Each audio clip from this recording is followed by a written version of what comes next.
Part of the reason for the insidious ideology of the doctors and the medical establishment with regard to schizophrenic people, and part of the grievance that schizophrenics have with regard to the medical establishment, is because of the historical crime, the barbaric practice of sterilizing schizophrenic people and hysterical people.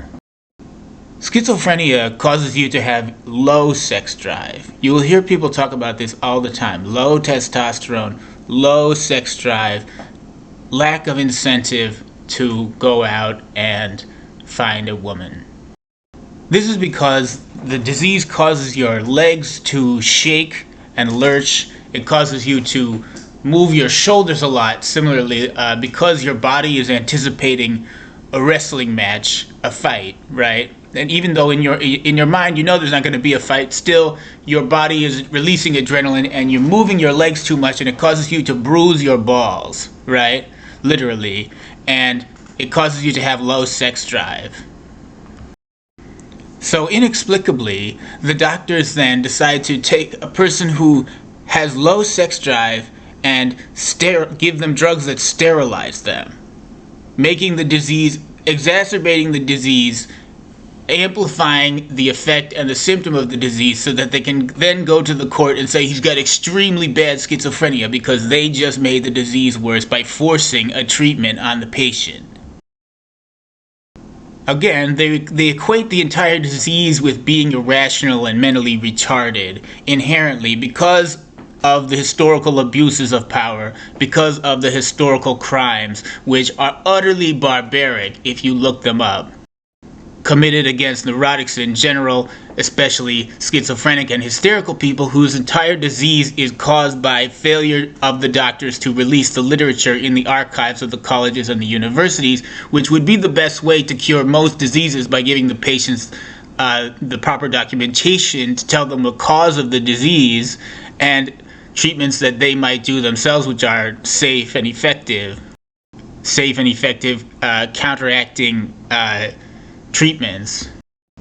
But they want to sell bachelor's degrees. They want to get the young women in their college classes, right? They want to sell those master's degrees and those bachelor's degrees. They don't want to give the literature to anybody else because they want to use it as an incentive to sell those degrees.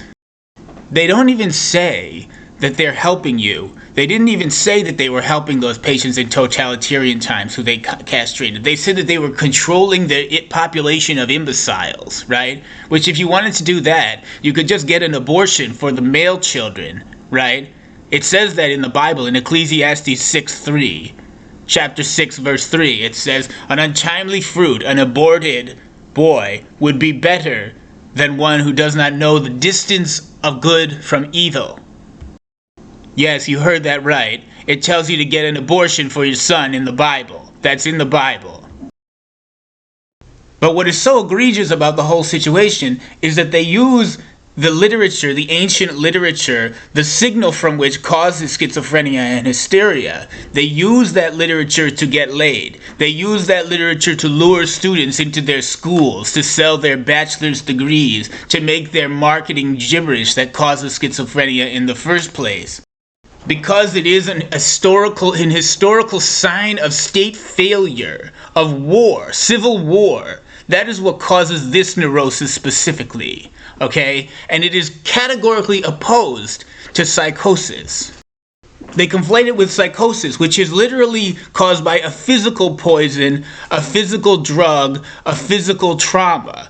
Schizophrenia is caused by an entirely metaphysical poison, a poem, a word indicative of an historical conflict, a civil war, the failure of the state, a massive historical crime. And yet they give us sedatives, antipsychotics, even though we're neuroleptic, sleepy all the time, and they sedate us. Low sex drive, and they sterilize us because they want to make the disease worse so that they can keep us in their prisons and disguise the historical crime committed by the doctors and the medical establishment against the neurotics, and especially the schizophrenic and hysterical people. Again, anyone can speak in the literary present. You hear schizophrenic people speaking in the literary present a lot because we're referring to a dream, right? Anyone can have a schizophrenic dream. It doesn't mean that you have a neurosis, but this neurosis presents with a particular kind of dream which is indicative of the cause, as well as the pathology of why the patient thinks they got a neurosis.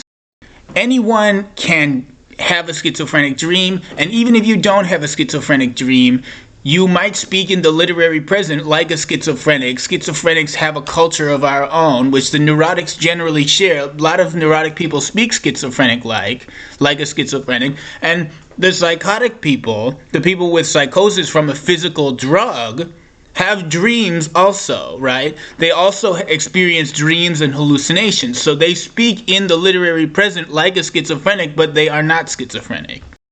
And because the psychotic people who you conflate, there's a stigma against the psychotic because it's conflated with a drug addict because the disease is caused by a physical drug. They speak schizophrenic language, but they are not schizophrenic. Schizophrenia is exactly the opposite of psychosis. It's a neurological problem caused by a word, an entirely metaphysical problem that causes a physical neurosis.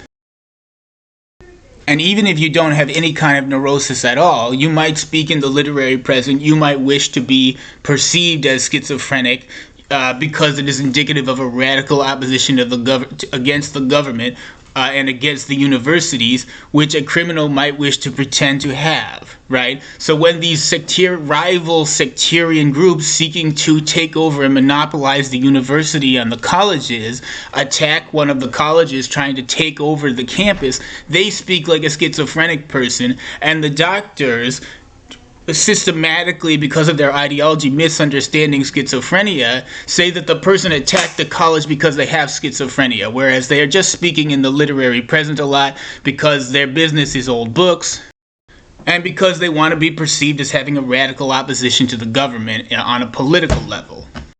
We are not trying to take over the college campus and be the next new big man on campus. We're trying to get the colleges and the universities to put the emergency health and safety literature and the historical health and safety literature online immediately.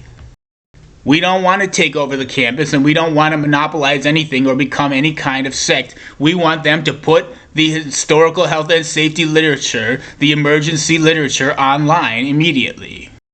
And that is our grievance against the doctors, but they don't want to understand what that is, and they want to say that they're curing a sectarian extremist terrorist, and they want to say that we are sectarian extremist terrorists because we want them to stop selling their bachelor's degrees in marketing and put the historical emergency health and safety literature on the internet without delay immediately.